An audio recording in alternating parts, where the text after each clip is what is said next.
बिस्मिल्लाहिर्रहमानिर्रहीम। अस्सलाम वालेकुम। आज की इस वीडियो में हम लोग चैप्टर नंबर 5 ए सेल्यूलर लाइफ को एक्सप्लेन करेंगे। इस चैप्टर के नोट्स डिस्क्रिप्शन में दिए गए लिंक पर मौजूद हैं। आप लोग नोट्स को साथ ओपन कर लें ताकि आपको और अच्छे से समझ आ जाए।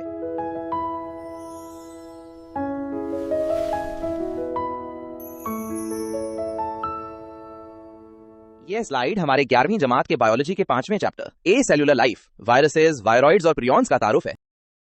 लफ्ज वायरस लातीनी जुबान से निकला है जिसका मतलब जहर या सियाल मादा है। वायरस दरअसल छोटे ए सेल्यूलर इन्फेक्शियस एजेंट्स होते हैं जो सिर्फ जिंदा खलियात के अंदर ही नशोनुमा और नकल मकानी कर सकते हैं। इनकी डिस्कवरी का अमल 19वीं सदी के आखिर में शुरू हुआ था जब साइंसदानों ने दरियाफ्त किया कि कुछ बीमारियां बैक्टीरिया से भी छोटी चीजों की वजह से फैल रही हैं। चेम्बरलैंड ने एक खास पोर्सिलिन फिल्टर बनाया था जिससे यह पता चला कि रेबीज का एजेंट बैक्टीरिया से भी छोटा है। इसके बाद इवानोव्स्की ने देखा कि तंबाकू के बीमार पौधों का रस फिल्टर करने के बाद भी दूसरे पौधों को बीमार कर सकता था। आखिर में स्टैनली ने 1935 में टीएमवी का स्ट्रक्चर क्रिस्टलाइज किया जिससे पता चला कि वायरसेस का एक मखसूस ढांचा होता है। वायरोलॉजी माइक्रोबायोलॉजी की वो शाख है जो ऐसे सब माइक्रोस्कोपिक और बेखलिया एजेंट्स का मुताला करती है जिनका अपना कोई खलिया नहीं होता, और ये देखती है कि वो कैसे ढांचों पर मुश्तमिल हैं और कैसे बीमारियां फैलाते हैं। Virology is the study of tiny, non-cellular agents, specifically viruses. It focuses on their structure, how they are made, and how they cause diseases. Viruses के जिंदा सिफात में जेनेटिक मटेरियल जैसे डीएनए या आरएनए शामिल है जो बदलती हुई हालात के मुताबिक तब्दील हो सकता है। इनमें जेनेटिक वेरिएशंस और म्यूटेंट वैरायटीज भी होती हैं। ये अपने होस्ट सेल के मेटाबॉलिक सिस्टम का इस्तेमाल करके तेजी से रिप्रोड्यूस करते हैं और ऑब्लिगेट इंट्रासेलुलर पैरासाइट्स की तरह काम करते हैं। यूवी रेडिएशन के जरिए इन्हें खत्म या न्यूट्रलाइज किया जा सकता है। वायरसेस असेलुलर होते हैं, यानी इनमें cytoplasm, cell membrane, cell organelles और एंजाइम्स नहीं होते। ये आजादाना तौर पर सेलुलर रेस्पिरेशन या कोई मेटाबॉलिक एक्टिविटी नहीं कर सकते। इन्हें क्रिस्टलाइज करके कंटेनर्स में लंबे अरसे तक महफूज रखा जा सकता है। होस्ट सेल के बाहर ये सिर्फ बेजान मैक्रोमोलिक्यूल्स पार्टिकल्स की तरह होते हैं। General structure of a virion के दो मेन हिस्से होते हैं। पहला है कोर जो इनर कंपोनेंट है। इसमें जीनोम होता है जो सिंगल या डबल स्ट्रैंडेड डीएनए या आरएनए हो सकता है।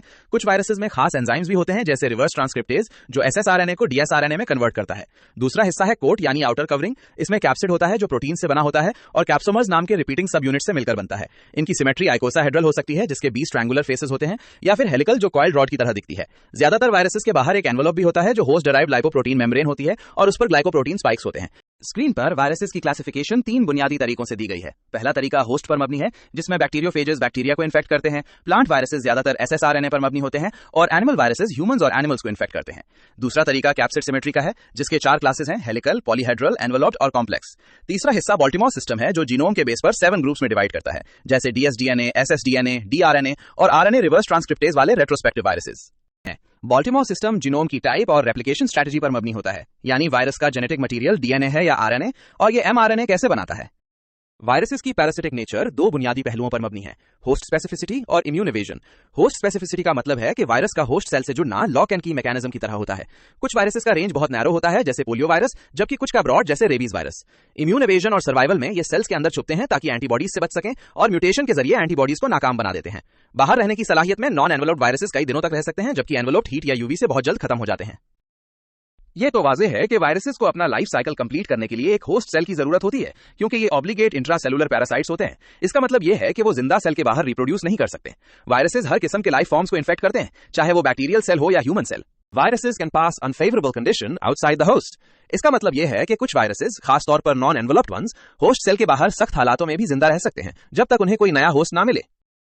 आपकी बुक और स्लाइड के दरमियान ताल्लुक ये है कि बुक कहती है वायरस सख्त हालातों में जिंदा रह सकते हैं और स्लाइड इसकी वजाहत करती है कि नॉन एनवेलप्ड वायरसेस कई दिनों तक बर्दाश्त कर सकते हैं जबकि एनवेलप्ड वंस हीट या यूवी से जल्द खत्म हो जाते हैं।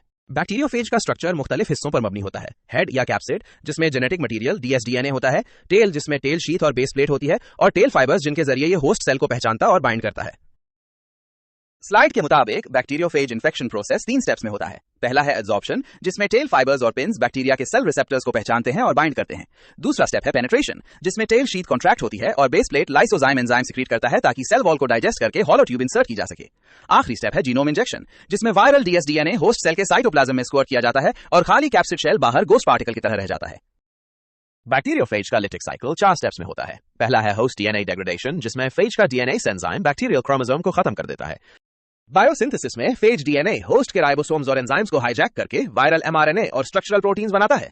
असेंबली में वायरल हेड्स डीएनए से पैक होते हैं और बाकी हिस्से जैसे कॉलर्स और टेल फाइबर्स अटैच हो जाते हैं। आखिरी स्टेप लाइसिस और रिलीज है जहां लाइसोजाइम एंजाइम सेल वॉल को डाइजेस्ट करता है और तकरीबन 200 इन्फेक्शियस विरियॉन्स 20 से 25 मिनट में बाहर निकल आते हैं। लिटिक साइकिल का पहला स्टेप होस्ट डीएनए डेग्रेडेशन है, जहां फेज का डीएनए एंजाइम बैक्टीरियल क्रोमोसोम को मुकम्मल तौर पर तबाह कर देता है। बायोसिंथेसिस में फेज डीएनए होस्ट के राइबोसोम्स और एंजाइम्स को इस्तेमाल करते हुए वायरल एमआरएनए और स्ट्रक्चरल प्रोटीन्स बनाता है। असेंबली में वायरल हेड्स को डीएनए से पैक किया जाता है और फिर कॉलर्स, शीट्स, बेस प्लेट्स और टेल फाइबर्स जुड़े जाते हैं। आखिरी स्टेप लाइसिस एंड रिलीज है, जहां लाइसोजाइम एंजाइम सेल वॉल को डाइजेस्ट करता है और तकरीबन 200 इन्फेक्शियस विरियॉन्स 20 से 25 मिनट में बाहर निकल आते हैं। लाइसोजेनिक साइकिल लिटिक साइकिल से मुख्तलिफ है क्योंकि इसमें वायरस फौरन होस्ट सेल को तबाह नहीं करता।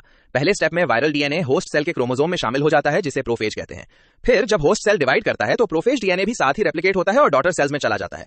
बाज औकात प्रोफेज होस्ट सेल को नई सिफात दे देता है, जैसा कि टॉक्सिन्स का बनना। आखिर में एनवायरमेंटल स्ट्रेस की वजह से प्रोफेज बाहर निकल आता है और लिटिक साइकिल शुरू हो जाता है। जेनेटिक इंजीनियरिंग में बैक्टीरियोफेजेस वेक्टर के तौर पर इस्तेमाल होते हैं, जो जीन्स को होस्ट सेल तक पहुंचाते हैं। ये रिकॉम्बिनेंट डीएनए टेक्नोलॉजी में खास तौर पर मुफीद हैं क्योंकि ये बड़े डीएनए फ्रैगमेंट्स को सेल में पैक कर सकते हैं। स्लाइड के मुताबिक फेजेस इन बायोटेक्नोलॉजी के 3 मेन यूजेस हैं। पहला है क्लोनिंग वेक्टर्स, जहां modified phage DNA foreign genes को बैक्टीरिया में पैक करने और जीनोमिक लाइब्रेरीज बनाने में मदद करता है। दूसरा है फेज थेरेपी, जिसमें इंजीनियर्ड फेजेस सिर्फ हार्मफुल बैक्टीरिया को खत्म करते हैं और बेनिफिशियल माइक्रोफ्लोरा को नुकसान नहीं पहुंचाते। तीसरा है नैनो मेडिसिन, जहां फेजेस को टारगेटेड नैनो कैरियर्स के तौर पर इस्तेमाल करके मेडिसिन को सीधा इन्फेक्शन साइट्स पर डिलीवर किया जाता है। एचआईवी की स्ट्रक्चरल एनाटॉमी 2 मेन हिस्सों पर मबनी है। पहला है एनवेलोप और ग्लाइकोप्रोटीन्स, जिसमें होस्ट डराइव लिपिड मेम्ब्रेन होती है और उस पर GP120 और GP41 स्पाइक्स होते हैं, जो CD4 रिसेप्टर बाइंडिंग और फ्यूजन में मदद करते हैं। दूसरा हिस्सा इंटरनल कोर कंपोनेंट्स का है, जिसमें जीनोम के तौर पर 2 identical strands of SSRNA, reverse transcriptase, integrase और प्रोटीएज शामिल होते हैं, जो वायरल लाइफ साइकिल के लिए जरूरी होते हैं। एचआईवी यानी ह्यूमन इम्यूनोडेफिशिएंसी वायरस एक रेट्रोवायरस है, जो इंसान के इम्यून सिस्टम को कमजोर करता है। ये उन सेल्स को डिस्ट्रॉय करता है जो जिस्म को बीमारियों से बचाते हैं। एचआईवी का लाइफ साइकिल शुरू होता है अटैचमेंट और फ्यूजन से, जहां वायरस के ग्लाइकोप्रोटीन्स होस्ट सेल के CD4 रिसेप्टर्स और को रिसेप्टर्स से बाइंड होकर मेम्ब्रेन फ्यूज करते हैं। उसके बाद रिवर्स ट्रांसक्रिप्शन के जरिए वायरल आरएनए को डीएनए में कन्वर्ट किया जाता है। इंटीग्रेशन के जरिए ये डीएनए होस्ट सेल के जीनोम में इंसर्ट होता है और फिर रेप्लिकेशन, असेंबली और बडिंग के जरिए नए विरियॉन्स बनकर रिलीज होते हैं। एचआईवी का मतलब है ह्यूमन इम्यूनोडेफिशिएंसी वायरस और एड्स का मतलब है एक्वायर्ड इम्यूनोडेफिशिएंसी सिंड्रोम। ये दोनों एचआईवी इन्फेक्शन के मुख्तलिफ स्टेजेस को जाहिर करते हैं। स्लाइड के मुताबिक एड्स के सिम्टम्स 3 स्टेजेस में होते हैं। पहली स्टेज में हल्का बुखार और सूजन वाले ग्लैंड्स होते हैं। दूसरी स्टेज में खांसी, बुखार, थकान, रात को पसीना आना और लगातार डायरिया शामिल है। आखिरी स्टेज में बहुत ज्यादा वजन गिर जाना और टी सेल्स का बहुत कम हो जाना शामिल है। एचआईवी के रेप्लिकेशन लाइफ साइकिल के 4 स्टेप्स हैं। पहले स्टेप में बाइंडिंग और एंट्री होती है, जहां वायरस के ग्लाइकोप्रोटीन्स होस्ट सेल के रिसेप्टर्स से बाइंड होकर मेम्ब्रेन फ्यूज करते हैं। फिर रिवर्स ट्रांसक्रिप्शन के जरिए वायरल आरएनए को डीएसडीएनए में बदला जाता है। इसके बाद इंटीग्रेज वायरल डीएनए को होस्ट जीनोम में इंसर्ट करता है और आखिर में असेंबली और बडिंग के जरिए नए विरियॉन्स रिलीज होते हैं। HIV and AIDS clinical progress में वायरस का main target helper T cells होते हैं, जो हमारी इम्यूनिटी। इन सेल्स के खत्म होने से इम्यूनिटी का निजाम, खासतौर पर एंटीबॉडी प्रोटेक्शन, बिल्कुल बैठ जाता है।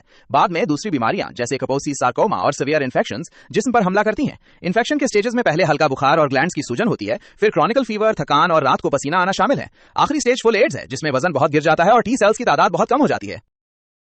ट्रीटमेंट और प्रिवेंशन में एंटी रेट्रोवायरल थेरेपी यानी ART शामिल है। ये ड्रग्स का कॉम्बिनेशन होता है जो वायरल लोड को सप्रेस करता है और जिंदगी लंबी करता है। ताहम ये कोई क्योर नहीं है और इसकी लाइफ लॉन्ग कंप्लायंस जरूरी होती है। प्रिवेंशन के लिए डिस्पोजेबल सिरिंजेस का इस्तेमाल, ब्लड स्क्रीनिंग और इंस्ट्रूमेंट्स को स्टेरिलाइज करना जरूरी है। ये याद रखें कि एचआईवी कैजुअल कॉन्टैक्ट से नहीं फैलता। कंट्रोल और ट्रांसमिशन के हिस्से में हिफाजती इकदामात जैसे डिस्पोजेबल सिरिंजेस का इस्तेमाल, खून की स्क्रीनिंग, सर्जिकल टूल्स की स्टेरिलाइजेशन और रेजर्स ना शेयर करना शामिल है। ये याद रखना बहुत जरूरी है कि एचआईवी कैजुअल कॉन्टैक्ट जैसे हाथ मिलाने या जादू डालने से नहीं फैलता। हेपेटाइटिस की 5 किस्में हैं। Hepatitis A, B, C, D और E। Hepatitis A HAV RNA से होता है और फीकल ओरल रूट से फैलता है, जिससे बुखार, एनोरेक्सिया और जॉन्डिस होता है। इसका बचाव वैक्सीन और साफ सफाई है। हेपेटाइटिस B HBV DNA से होता है, जो ब्लड और सेक्सुअल कॉन्टैक्ट से मुंतकिल होता है, जिससे जिगर को नुकसान पहुंचता है। इसका इलाज वैक्सीन और इंटरफेरॉन है। हेपेटाइटिस C HCV RNA का नतीजा है, जो डायरेक्ट ब्लड कॉन्टैक्ट से फैलता है और क्रॉनिक लिवर सिरोसिस बनता है। इसकी वैक्सीन नहीं है। हेपेटाइटिस D विरोइड लाइक एजेंट से होता है और सिर्फ हेपेटाइटिस B वाले मरीजों में हो सकता है। इसका बचाव भी वैक्सीन है। हेपेटाइटिस E HEV RNA से फैलता है और फीकल ओरल रूट के जरिए जिगर पर दबाव डालता है। इसकी प्रिवेंशन सैनिटेशन पर मबनी है। हेपी सिम्प्लेक्स वायरस यानी HSV ओरल ब्लिस्टर्स या जेनिटल लीजन्स पैदा करता है, जो सलाइवा या डायरेक्ट कांटेक्ट से फैलते हैं और इनका इलाज एसाइक्लोवियर से किया जाता है। पोलियोमाइलाइटिस पोलियो वायरस की वजह से होती है, जो स्पाइनल मोटर न्यूरॉन्स को अटैक करके पैरालिसिस कॉज करती है। इसके बचाव के लिए साउथ कॉर्सेविन वैक्सीन इस्तेमाल होती हैं। कॉटन लीफ कर्ल डिजीज एक बेगोमोवायरस से होती है, जो व्हाइट फ्लाई जरिए फैलती है और कॉटन प्लांट्स को डैमेज करती है। इसका कंट्रोल वेक्टर कंट्रोल से किया जाता है। बीगोमोवायरस एक साइंटिफिक टर्म है। इसको उर्दू में बीगोमोवायरस ही लिखा और कहा जाता है। ये पौधों के वायरसेस का एक ग्रुप है जो व्हाइट फ्लाई यानी सफेद मक्खी के जरिए फैलते हैं और क्रॉप्स को नुकसान पहुंचाते हैं। वायरसेस का मुआशी असर बहुत ज्यादा है। कोविड-19 की वजह से $8.5 ट्रिलियन से ज्यादा का ग्लोबल लॉस हुआ, सप्लाई चेन कोलैप्स हुई और तिजारत में कमी आई। इसी तरह फ्लू एपिडेमिक्स जीडीपी को तकरीबन $300 बिलियन तक कम करते हैं और प्लांट वायरसेस ज़राती पैदावार को बर्बाद कर देते हैं। फ्लू वैक्सीन के लिमिटेशंस ये हैं कि बहुत सारे स्ट्रेन्स की वजह से यूनिवर्सल वैक्सीनेशन मुश्किल होती है, वायरस तेजी से म्यूटेट करते हैं और गुज़िश्ता साल की एंटीबॉडीज नए स्ट्रेन्स के खिलाफ काम नहीं करती। सब वायरल एजेंट्स में प्रायोन्स और वायरॉइड शामिल हैं। प्रायोन्स, जो स्टैनली प्रूसनर ने दरियाफ्त किए, वो इन्फेक्शियस मिसफोल्डेड प्रोटीन्स होते हैं जिनमें न्यूक्लिक एसिड्स नहीं होते और वो हीट या यूवी रेडिएशन के खिलाफ बहुत मजबूत होते हैं। ये क्राइट्सफेल्ड-याकॉब डिजीज और मैड काउ डिजीज का सबब बनते हैं। दूसरी तरफ viroids naked circular single stranded RNA loops होते हैं जिनके बाहर कैप्सिड नहीं होता। ये होस्ट सेल के आरएनए पॉलीमरेज का इस्तेमाल करके रेप्लिकेट होते हैं और हेपेटाइटिस डी और पोटैटो स्पिंडल ट्यूबर डिजीज का सबब बनते हैं। तो दोस्तों, ये था हमारा चैप्टर नंबर 5। उम्मीद करते हैं कि वीडियो का नया अंदाज और तफसीलात आपको पसंद आई होगी। आपको इस वीडियो के साथ नोट्स भी दिए गए हैं ताकि आपके कॉन्सेप्ट्स मजीद क्लियर हो सके। अगर आपको ये सब समझ आया है तो मॉडर्न स्टडी प्रो को जरूर सब्सक्राइब करें ताकि हम फ्यूचर में आपके लिए ऐसी ही बेहतरीन कंटेंट लाते रहें। इंशाल्लाह मजीद मिलते रहेंगे। अल्लाह हाफिज, अपना बहुत ख्याल रखिएगा।